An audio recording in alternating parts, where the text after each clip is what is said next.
thing with my colleague slash partner in crime slash co-defendant, Ivan Coyote. Ivan's theory is that if you read out of the book, you sell more books. She insists that this is true, and is constantly exhorting me to do it. So I'm actually going to read a bunch of new work tonight. I hope that's okay. But there'll be I hope that's okay. Yeah. See, you're getting it. So I'm going to read this from this book, and then something from Persistence, and then a couple of other pieces that are new and are, in theory, going to be in the next collection, which is tentatively titled tentatively titled "All Right Then, I'll Tell You Both." But this story is "The Nearest Exit May Be Behind You." So there I am, in my seat on a small commuter plane from to home. To be honest, the travel details are lost to memory. What's still clear is that it was the last leg of a flight after several days of touring, and I was tired and somewhat wrung out from several universities worth of talking about myself and my life. And all I really wanted was a little room and a little quiet. I had fantasies of a nap, or failing that, maybe some time to respond to some of the email in my 100 million email inbox.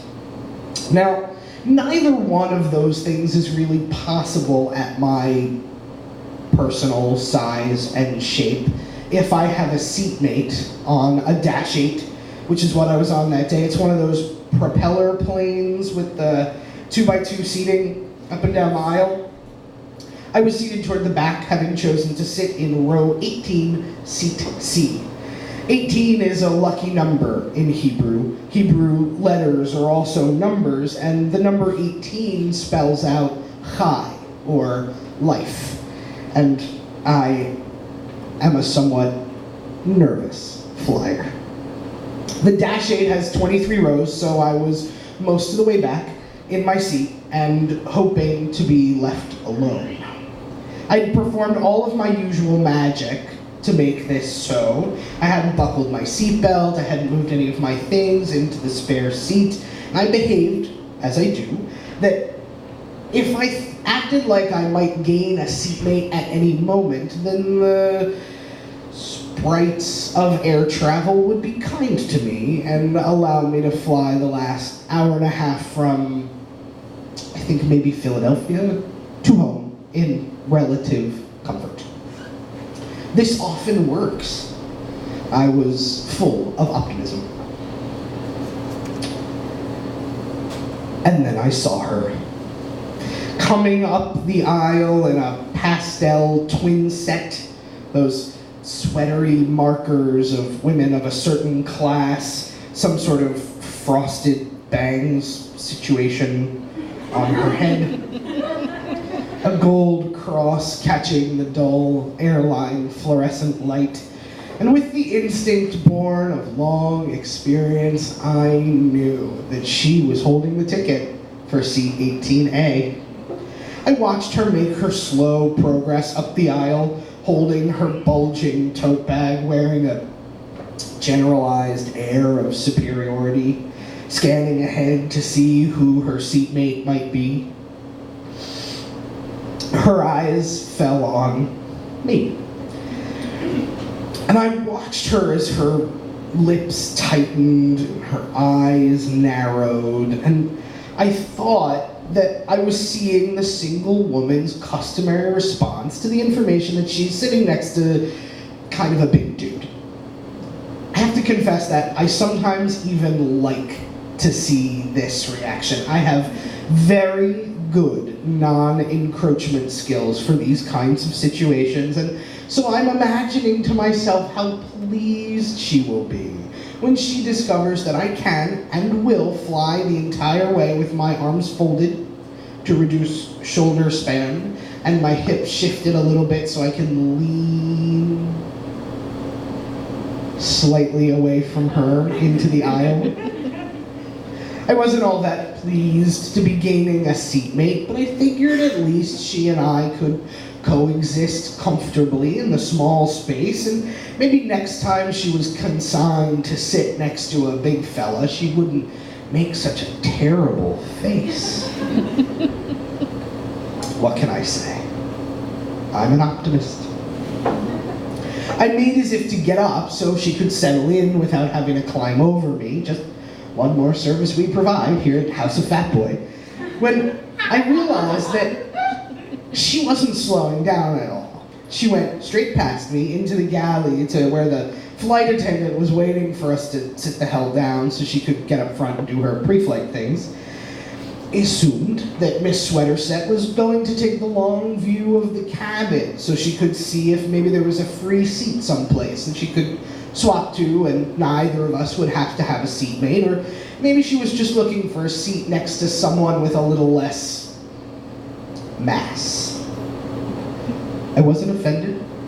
I have done the same thing, and honestly, I was a little relieved to imagine that I might get a reprieve after all. But when she got to the back, she addressed the flight attendant instead. "I can't sit there," she announced. "What other seat may I use?" I barely had time to admire her correct use of the word may when the flight attendant asked the next reasonable question. "What's the matter with that seat?" "I can't sit there," she repeated. "Anywhere else is fine." "Ma'am, I can't help you unless you tell me what the problem is," the flight attendant replied with a hint of impatience. "I won't sit there. I don't want to put myself at risk of catching anything." The flight attendant looked puzzled. "Catching anything?" My erstwhile frosted seatmate hissed, "The gay." "I don't want to catch it."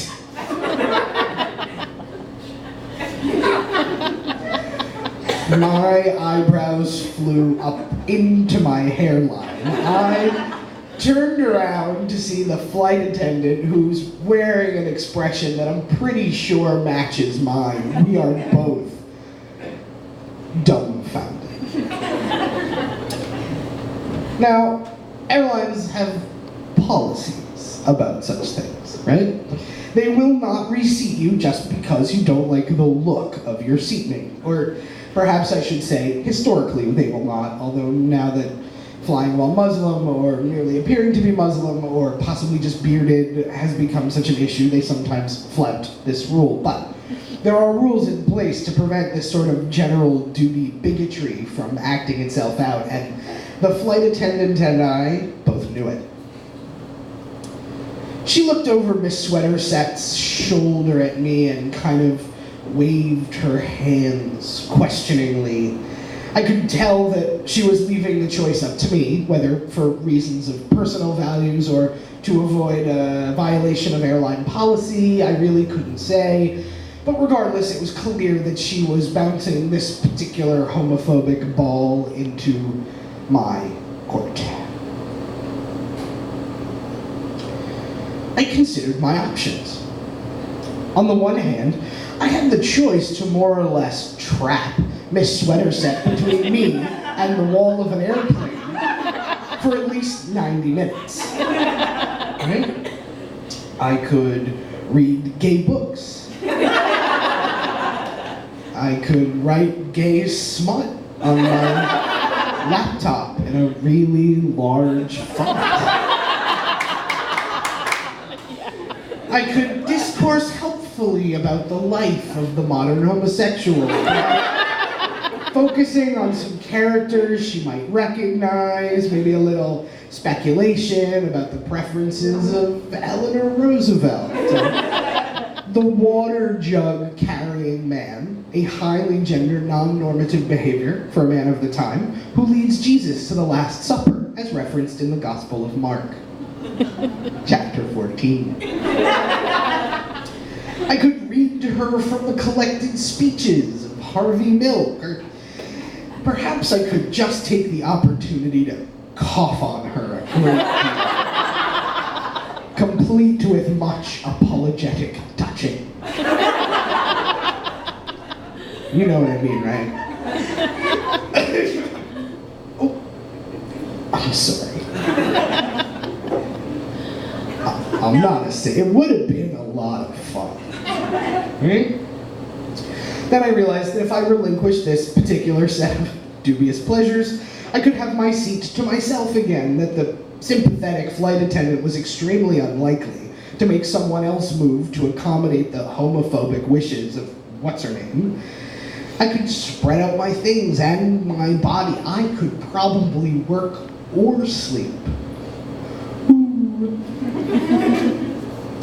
Now in that moment, if we're really being honest, I have to report that I had no compassion whatsoever for Miss Sweaterset. I like to imagine that I can act with generosity even toward people who avow themselves my enemies, and sometimes I really can. And this was not that day. You know, I was tired, I was worn out, and I didn't care about her. I was thinking about myself and how tired I was and how much I was not equipped for anybody else's toxic energy or misguided nonsense, and I waved her off. The flight attendant grumblingly reseated her immediately in front of a screaming child with an indifferent parent, I was pleased to note, and I buckled my seatbelt and raised the armrest and put my arms down. Just after that, the usual safety demonstration was given. I generally tune these out. I hear them a couple of times a week. On average, they don't change very much. One only needs to be admonished so many times to put on one's own oxygen mask before assisting one's companion before that lesson has really sunk in. And I am likewise fairly sure that if you woke me from a drunken sleep at 3 o'clock in the morning and asked me where my nearest exit was, I would say, it may be behind me, before throwing something at you and going back to sleep. I know all the words by rote, but somehow this day, after Miss Sweaterset's Catch the Gay hijinks and the torrent of reaction that came with it, when the flight attendant said, "Please take a moment to locate your nearest emergency exit. Remember, the nearest exit may be behind you," I heard it in a whole new way. And it took a while for me to figure out exactly what had made it send a shiver up my spine. I considered it as I sat there. My flight was otherwise uneventful. The flight attendant tried to apologize to me. I told her very firmly that it wasn't in any way her fault, and then I had a little nap in comfort. Now, of course, immediately upon landing, I ruined my nails on the phone, calling everyone I knew to tell them this story.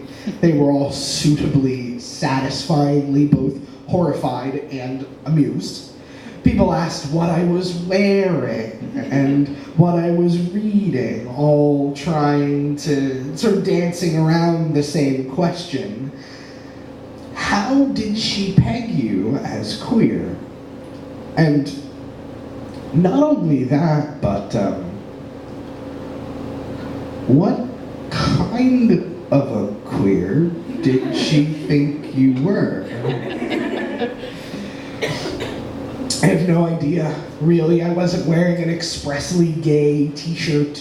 My books and magazines were still stowed in my overhead compartment.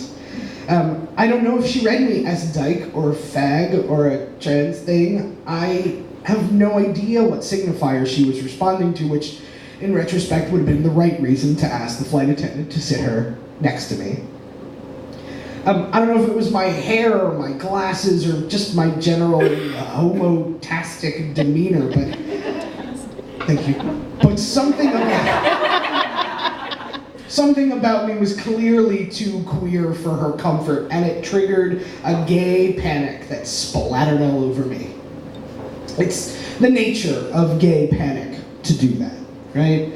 Even though the whole phenomenon is more or less entirely about the person experiencing it and their fears about hobos. What if it talks to me? What if I like it? What if I, like it?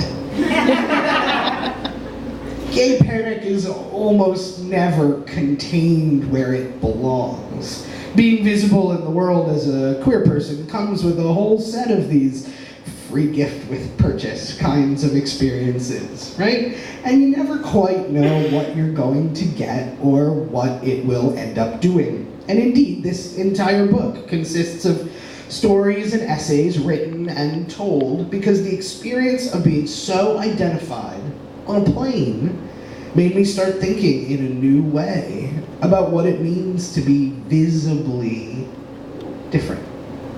Visibly and knowably queer. Sometimes it's lovely. Yeah? Sometimes it means recognizing your people or knowing where to turn in a hard moment. But it also breeds a certain watchfulness. Yeah? Once I finished chewing on the phrase, I realized I almost always know where the nearest exit is, whether metaphorical or actual, if I'm in a new place or with new people, and I feel uncomfortable when I don't. So, thank you, Miss Sweaterset, wherever you are. Thank you for sparking an entire volume of stories about how being readable as queer, as transgressive, as different informs and shapes a life. However much you might not be delighted to have contributed to 200 pages of thought about queer and trans topics, I am nonetheless very grateful.